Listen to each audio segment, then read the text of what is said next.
지금 여러분의 교회는 어떤 곳입니까? 기도의 집입니까? 아니면 다른 것으로 가득 찬 곳입니까? 여러분 모두가 기도의 사람이 되어 하나님의 임재를 경험하고 성령의 능력으로 살아가시기를 기원합니다. 몇 년 전, 저는 한 대형 교회를 방문하게 되었습니다. 그 교회는 정말 인상적이었습니다. 최신식 건물에 수천 명을 수용할 수 있는 예배당, 최첨단 음향시설, 화려한 조명, 멋진 무대가 있었습니다. 주일 예배는 콘서트장 같았습니다. 찬양팀의 실력은 프로 수준이었고, 영상 제작도 방송국 못지않았습니다. 설교도 재미있었고, 예배 후에는 커피숍에서 사람들이 담소를 나누었습니다. 예배가 끝나고 담임 목사님과 대화를 나누게 되었습니다. 교회를 둘러보는 중에 지하에 작은 방이 하나 있었습니다. 문에는 기도실이라고 적혀 있었습니다. 기도실이 있으시군요. 제가 말했습니다. 목사님이 문을 열었습니다. 방 안에는 의자 몇 개와 작은 강단이 있었습니다. 하지만 먼지가 쌓여 있었습니다. 사실 여기는 거의 사용하지 않습니다. 목사님이 조용히 말했습니다. 예전에는 새벽 기도회도 하고 중보기도 팀도 있었는데 요즘은 사람들이 오지 않습니다. 다들 바쁘다고 하고 새벽에 나오기 힘들다고 하고. 목사님의 얼굴에 씁쓸한 미소가 떠올랐습니다. 솔직히 말씀드리면 저도 요즘 기도를 많이 못하고 있습니다. 교회 행정, 프로그램 기획, 미팅.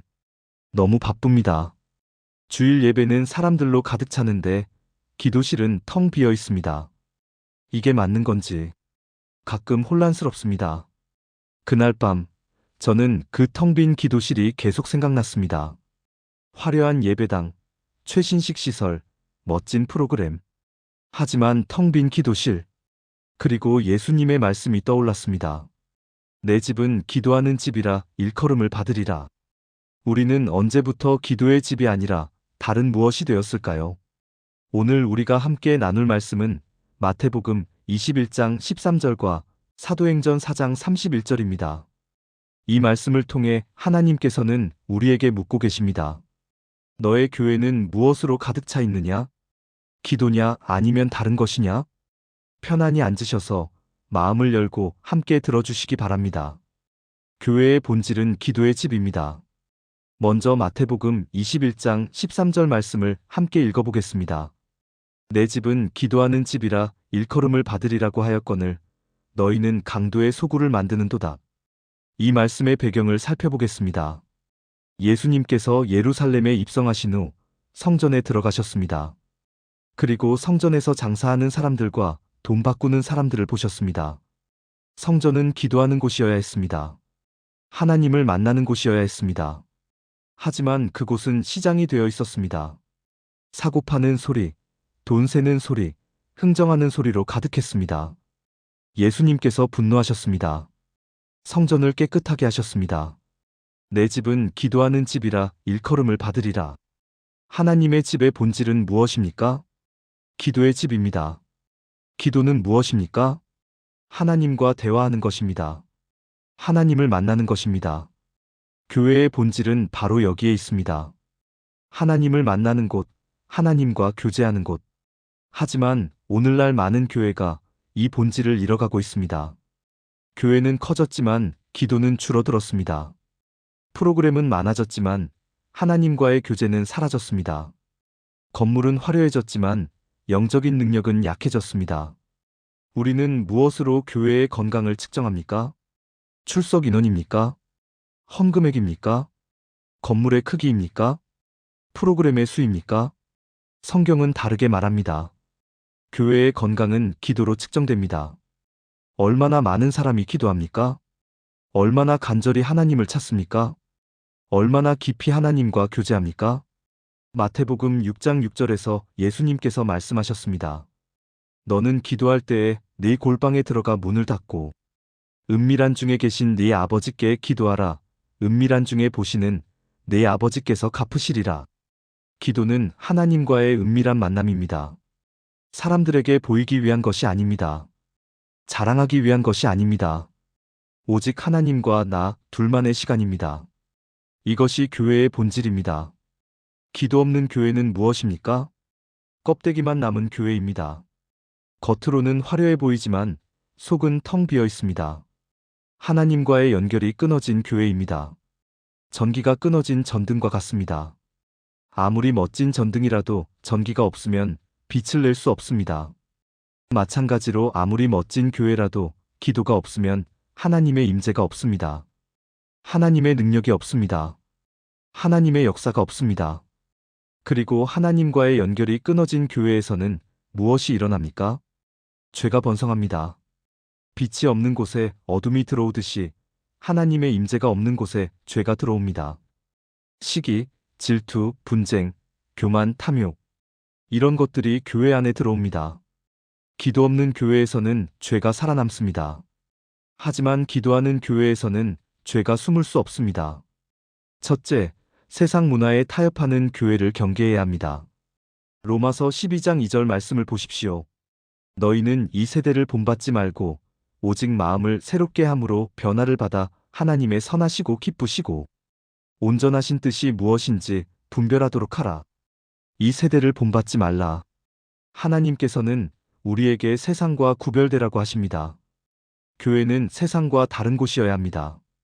세상의 가치가 아니라 하나님의 가치를 따르는 곳이어야 합니다.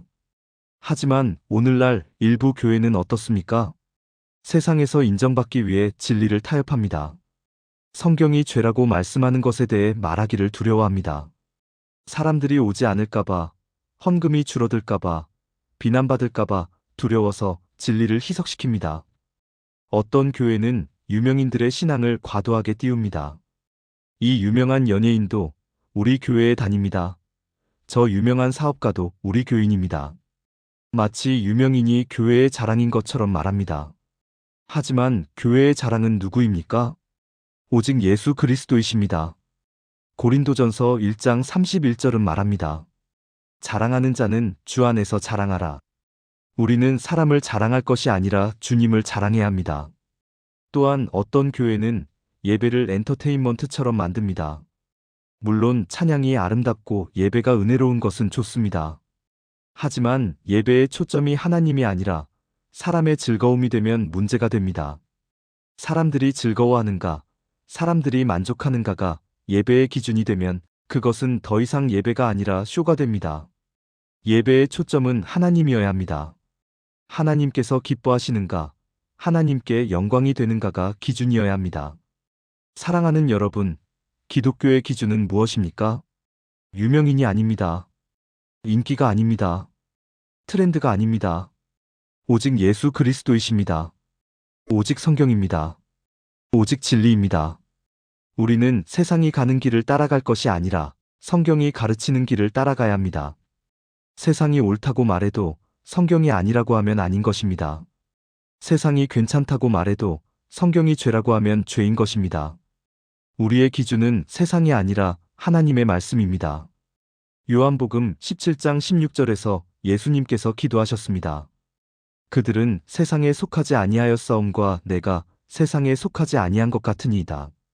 우리는 세상에 살지만 세상에 속하지 않았습니다. 우리는 세상을 사랑하지만 세상을 본받지 않습니다. 우리는 세상 속에 있지만 세상과 구별되어야 합니다. 이것이 교회의 정체성입니다. 둘째, 목사 숭배의 위험을 경계해야 합니다. 이사야 42장 8절 말씀을 보십시오. 나는 여호와이니 이는 내 이름이라. 나는 내 영광을 다른 자에게 내 찬송을 우상에게 주지 아니하리라. 하나님께서는 자신의 영광을 다른 이에게 주지 않으신다고 말씀하십니다. 하나님만이 영광 받으실 분이십니다. 하나님만이 찬송 받으실 분이십니다. 하지만 오늘날 어떤 교회에서는 무슨 일이 일어나고 있습니까? 목사가 지나치게 우상화되고 있습니다. 목사의 말이 성경보다 더 권위 있는 것처럼 받아들여집니다. 목사를 비판하는 것이 하나님을 비판하는 것처럼 여겨집니다. 목사의 가르침을 의심하는 것이 신앙이 없는 것처럼 취급됩니다. 물론 목사를 존중하는 것은 옳습니다. 디모데전서 5장 17절은 말합니다. 잘 다스리는 장로들은 배나 존경할 자로 알되 말씀과 가르침에 수고하는 이들은 더욱 그리하라. 목사는 하나님의 말씀을 전하고 양떼를 돌보는 귀한 직분입니다. 존경받아야 합니다. 하지만 존경과 우상화는 다릅니다. 목사를 존경하되 의지의 대상으로 삼으면 안 됩니다. 목사를 존중하되 신앙의 중심으로 삼으면 안 됩니다. 고린도전서 3장 4절부터 7절을 보십시오. 바울이 고린도 교인들에게 말합니다. 한 사람은 말하되 나는 바울에게라 하고 다른 한 사람은 나는 아볼로에게라 하니 너희가 사람이 아니냐 그런즉 아볼로는 무엇이며 바울은 무엇이냐 그들은 주께서 각각 주신 대로 너희로 하여금 믿게 한 사역자들이니라. 나는 심었고 아볼로는 물을 주어 쓰되 오직 하나님께서 자라나게 하셨나니 그런즉 심는 이나 물 주는 이는 아무것도 아니로되 오직 자라게 하시는 이는 하나님뿐이니라. 바울도 아볼로도 아무것도 아닙니다. 오직 하나님만이 모든 것이십니다. 우리의 신앙의 뿌리는 사람이 아니라 오직 예수 그리스도이어야 합니다. 목사는 하나님의 말씀을 전하는 도구일 뿐입니다. 우리가 따라야 할 분은 목사가 아니라 그 말씀을 주신 하나님이십니다. 사도행전 17장 11절을 보십시오. 베레아 사람들에 대해 이렇게 기록되어 있습니다. 베레아에 있는 사람들은 데살로니가에 있는 사람들보다 더 신사적이어서 간절한 마음으로 말씀을 받고 이것이 그러한가 하여 날마다 성경을 상고하므로 베레아 사람들은 사도 바울의 말씀을 듣고도 그것이 성경에 맞는지 날마다 확인했습니다. 이것이 바른 자세입니다. 목사의 설교를 들을 때도 성경에 비추어 확인해야 합니다. 이 말씀이 성경과 일치하는가, 이것이 하나님의 뜻인가 분별해야 합니다. 목사도 사람입니다. 실수할 수 있습니다. 잘못 가르칠 수도 있습니다. 그러므로 우리는 항상 성경으로 돌아가야 합니다. 우리의 최종 권위는 목사가 아니라 성경입니다. 우리의 신앙의 중심은 사람이 아니라 예수 그리스도이십니다. 죄의 기준을 흐리는 교회는 떠나야 합니다. 하나님께서는 죄에 대해 애매하게 말씀하시지 않습니다. 죄는 죄입니다. 분명합니다. 요한계시록 3장 15절부터 16절에서 예수님께서 라오디게아 교회에 말씀하셨습니다. 내가 네 행위를 아노니 네가 차지도 아니하고 뜨겁지도 아니하도다. 네가 차든지 뜨겁든지 하기를 원하노라. 내가 이같이 미지근하여 뜨겁지도 아니하고 차지도 아니하니 내 입에서 너를 토하여 버리리라. 라오디게아 교회는 미지근했습니다. 차지도 않고 뜨겁지도 않았습니다. 애매했습니다. 예수님께서는 이런 교회를 토해내겠다고 하셨습니다. 오늘날 어떤 교회들은 죄를 죄라고 말하지 못합니다. 사랑이라는 이름으로 죄를 덮습니다. 판단하지 말라는 말씀을 잘못 해석해서 죄를 지적하지 못합니다. 시대가 변했다고 말하며 성경의 기준을 바꾸려고 합니다. 하지만 진리는 변하지 않습니다. 하나님의 말씀은 어제나 오늘이나 영원토록 동일합니다. 히브리서 13장 8절은 말합니다. 예수 그리스도는 어제나 오늘이나 영원토록 동일하시니라. 시대가 변해도 문화가 변해도 사람들의 생각이 변해도 진리는 변하지 않습니다. 복음은 무엇입니까? 복음은 죄의 용서를 말합니다. 그런데 죄가 무엇인지 분명하지 않으면 어떻게 용서를 말할 수 있습니까? 먼저 죄의 존재를 명확히 해야 합니다. 이것이 죄입니다라고 말해야 합니다. 그래야 이 죄에서 용서받을 수 있습니다라고 말할 수 있습니다. 죄를 죄라고 말하지 않는 것은 사랑이 아닙니다. 오히려 잔인한 것입니다. 병을 병이라고 말하지 않는 의사를 상상해 보십시오. 환자가 암에 걸렸는데 의사가 괜찮습니다. 걱정하지 마세요라고만 말한다면 어떻게 됩니까? 환자는 치료받지 못하고 결국 죽게 됩니다. 진정으로 환자를 사랑한다면 당신은 암에 걸렸습니다. 치료받아야 합니다라고 말해야 합니다. 마찬가지로 진정으로 사람을 사랑한다면 이것은 죄입니다. 회개해야 합니다라고 말해야 합니다. 그것이 진정한 사랑입니다. 기도 없는 교회에서는 죄가 살아남습니다. 왜냐하면 하나님의 임재가 없기 때문입니다. 하나님의 빛이 없는 곳에서는 어둠이 숨을 수 있습니다. 하지만 기도하는 교회에서는 죄가 숨을 수 없습니다. 하나님의 임재가 있는 곳에서는 모든 것이 드러납니다. 시편 139편 23절부터 24절을 보십시오. 하나님이여 나를 살피사 내 마음을 아시며 나를 시험하사 내 뜻을 아옵소서. 내게 무슨 악한 행위가 있나 보시고 나를 영원한 길로 인도하소서. 기도할 때 하나님께서 우리의 마음을 살피십니다. 우리의 죄를 드러내십니다. 그리고 회개하게 하시고 깨끗하게 하시고 바른 길로 인도하십니다. 이것이 기도의 능력입니다. 초대교회의 능력은 기도에서 시작되었습니다. 이제 사도행전 4장 31절 말씀을 함께 읽어보겠습니다. 빌기를 다함에 모인 곳이 진동하더니 무리가 다 성령이 충만하여 담대히 하나님의 말씀을 전하니라. 사도행전 4장의 배경을 살펴보겠습니다. 베드로와 요한이 성전에서 앉은뱅이를 고쳤습니다. 그리고 예수님에 대해 전했습니다. 그러자 제사장들과 성전 경비대장과 사두개인들이 와서 그들을 잡아갔습니다.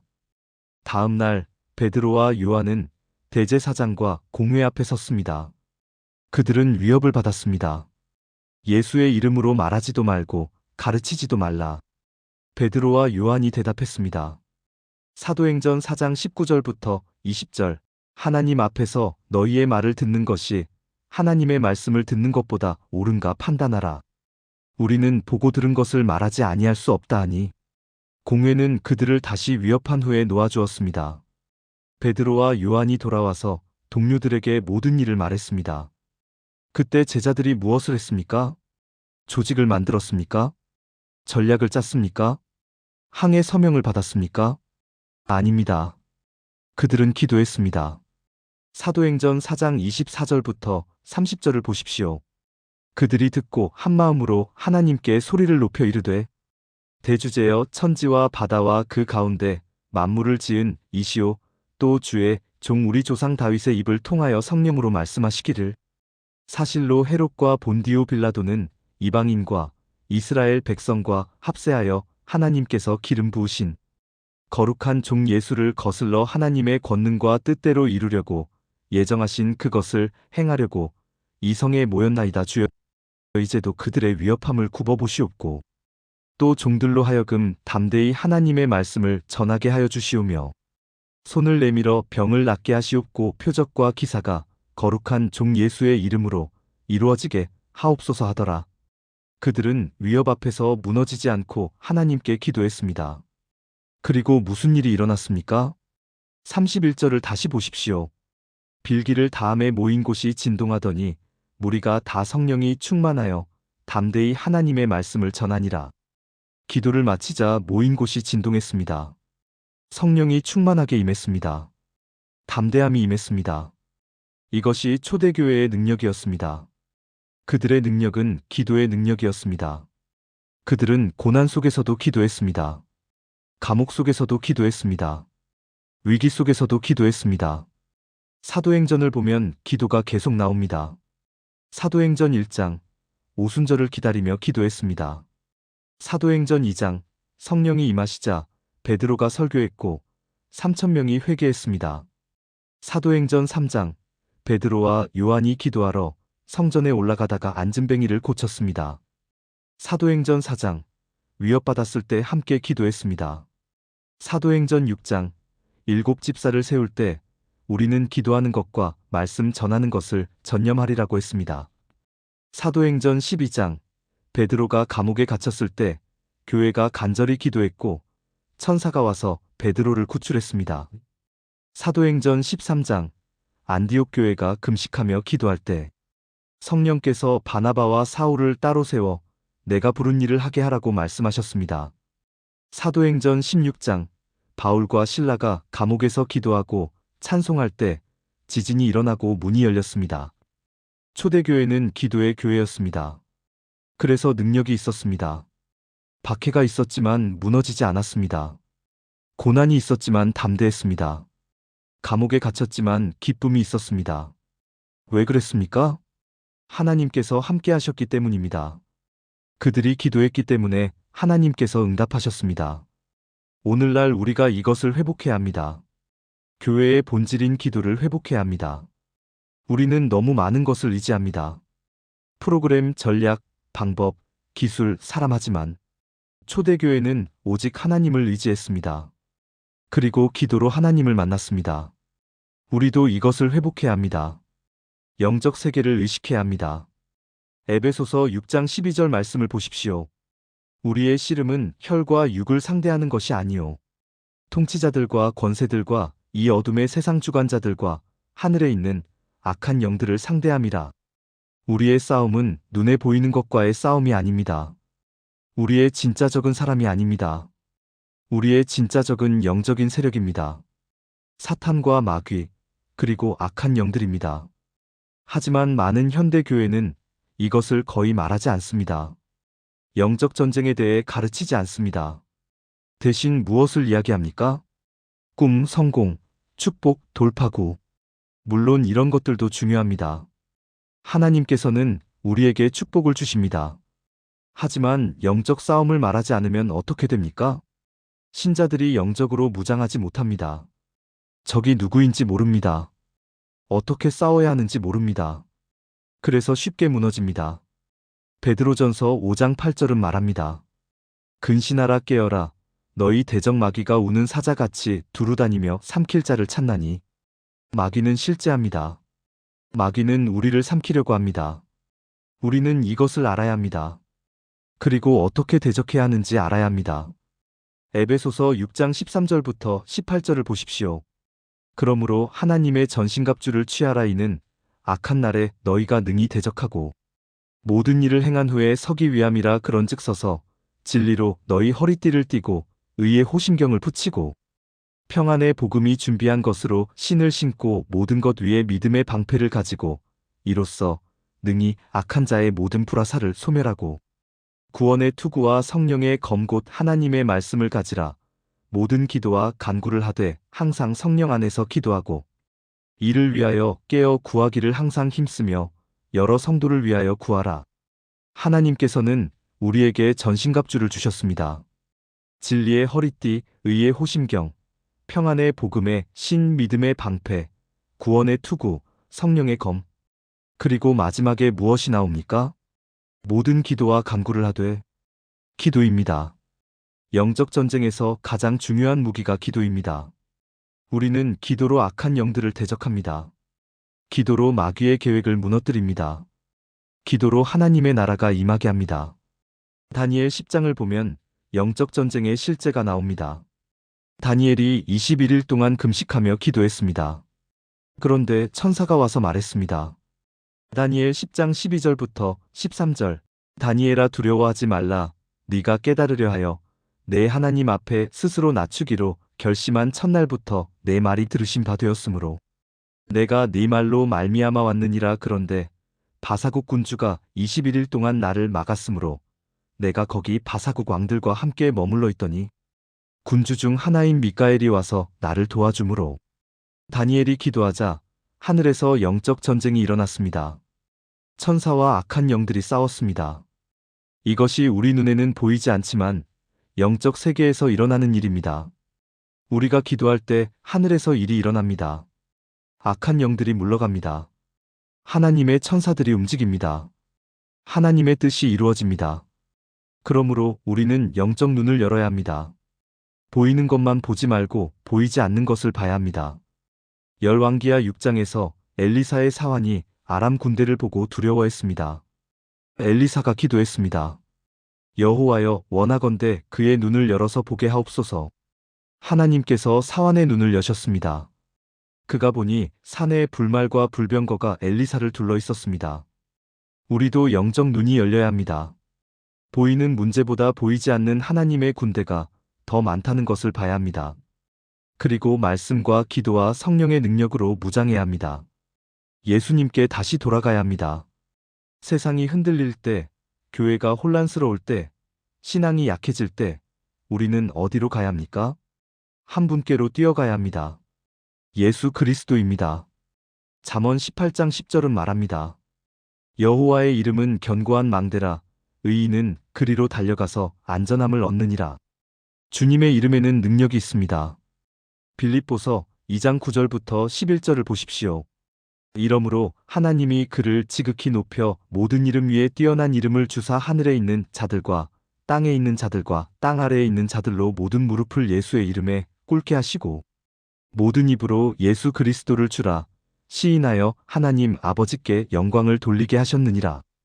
예수님의 이름 앞에 모든 무릎이 꿇습니다. 하늘에 있는 자들, 땅에 있는 자들, 땅 아래 있는 자들 모두가 예수님의 이름 앞에 무릎을 꿇습니다. 그 이름에 구원이 있습니다. 사도행전 4장 12절은 말합니다. 다른 이로서는 구원을 받을 수 없나니 천하 사람 중에 구하여야 할 다른 이름을 우리에게 주신 일이 없음이라 하였더라. 예수님 외에는 구원이 없습니다. 그 이름에 치유가 있습니다. 사도행전 3장에서 베드로가 안진뱅이에게 말했습니다. 은과 금은 내게 없거니와 내게 있는 이것을 내게 주노니 나사렛 예수 그리스도의 이름으로 일어나 걸으라. 안진뱅이가 일어나 걸었습니다. 예수님의 이름으로. 그 이름에 회복이 있습니다. 그 이름에 평안이 있습니다. 그 이름에 자유가 있습니다. 그 이름에 생명이 있습니다. 요한복음 14장 6절에서 예수님께서 말씀하셨습니다. 내가 곧 길이요 진리요 생명이니 나로 말미암지 않고는 아버지께로 올 자가 없느니라. 예수님이 길이십니다. 예수님이 진리이십니다. 예수님이 생명이십니다. 우리는 이 예수님께로 돌아가야 합니다. 교회가 화려해졌습니까? 프로그램이 많아졌습니까? 사람이 많아졌습니까? 그것이 중요한 것이 아닙니다. 예수님이 중심에 계십니까? 그것이 중요합니다. 기도가 있습니까? 하나님의 임재가 있습니까? 성령의 능력이 있습니까? 그것이 중요합니다. 우리는 예수님께로 돌아가야 합니다. 기도의 집을 회복해야 합니다. 우리의 마음이라는 성전도 다시 정결하게 해야 합니다. 예수님께서 성전을 깨끗하게 하셨듯이 우리 마음의 성전도 깨끗하게 해야 합니다. 고린도전서 3장 16절은 말합니다. 너희는 너희가 하나님의 성전인 것과 하나님의 성령이 너희 안에 계시는 것을 알지 못하느냐? 우리의 몸이 하나님의 성전입니다. 이 성전을 깨끗하게 해야 합니다. 죄를 내쫓아야 합니다. 세상적인 것을 내쫓아야 합니다. 하나님 아닌 것을 내쫓아야 합니다. 그리고 기도로 채워야 합니다. 말씀으로 채워야 합니다. 성령의 충만함으로 채워야 합니다. 여러분의 마음은 어떻습니까? 하나님의 임재로 가득합니까? 아니면 세상적인 것으로 가득합니까? 오늘 주님께서 우리에게 말씀하십니다. 내 집은 기도하는 집이라. 우리 교회를, 우리 마음을 다시 기도의 집으로 회복합시다. 텅 빈 기도실을 다시 채웁시다. 새벽에 일어나 기도합시다. 혼자서도 기도하고 함께 모여서도 기도합시다. 간절히, 진실하게, 믿음으로 기도합시다. 그러면 주님께서 응답하실 것입니다. 성령이 충만하게 임하실 것입니다. 하나님의 능력이 나타날 것입니다. 초대교회가 경험했던 그 능력을 우리도 경험하게 될 것입니다. 주님의 평안이 여러분과 함께 하시기를 기원합니다. 주님의 은혜가 여러분의 교회와 가정에 충만하시기를 기원합니다. 마무리 기도를 하겠습니다. 사랑하는 하나님 아버지, 오늘 이 시간 기도의 집을 회복하라는 주님의 음성을 듣게 하시니 감사합니다. 주님, 우리는 고백합니다. 우리의 교회가, 우리의 마음이 때로는 기도의 집이 아니라 다른 것으로 가득 찼습니다. 화려함으로, 프로그램으로, 세상적인 것으로, 우리 자신의 욕심으로 가득 찼습니다. 주님, 용서해 주십시오. 우리가 교회의 본질을 잃어버렸던 것을, 기도보다 다른 것을 더 중요하게 여겼던 것을, 하나님보다 사람을 더 의지했던 것을 용서해 주십시오. 특별히 지금 영적으로 메말라 있는 모든 교회를 위해 기도합니다. 기도가 사라진 교회, 하나님의 임재가 떠난 교회, 형식만 남고 능력이 없는 교회를 위해 기도합니다. 주님, 그 교회들을 회복시켜 주십시오. 다시 기도의 집이 되게 하시고 하나님의 임재로 충만하게 하시고 성령의 능력이 나타나게 하소서. 세상 문화에 타협하는 교회를 위해 기도합니다. 진리를 희석시키는 교회, 죄를 죄라고 말하지 못하는 교회, 사람의 인기를 구하는 교회를 위해 기도합니다. 주님, 그 교회들이 다시 진리로 돌아오게 하소서. 세상을 본받지 않고 오직 주님의 뜻을 따르게 하소서. 목사를 우상화하는 교회를 위해 기도합니다. 사람을 신앙의 중심에 두는 교회, 사람의 말을 성경보다 더 높이는 교회를 위해 기도합니다. 주님, 그 교회들이 오직 예수님만 높이게 하소서. 사람이 아니라 주님만 경배하게 하소서. 주님, 우리 자신을 위해서도 기도합니다. 우리의 마음이 기도의 집이 되게 하소서. 우리 안에 있는 죄를, 세상적인 것을, 하나님 아닌 것을 내쫓게 하소서. 그리고 기도로, 말씀으로, 성령의 충만함으로 채우게 하소서. 주님, 초대교회의 능력을 회복하게 하소서. 그들이 기도했을 때 모인 곳이 진동했던 것처럼 우리가 기도할 때도 주님께서 역사하소서.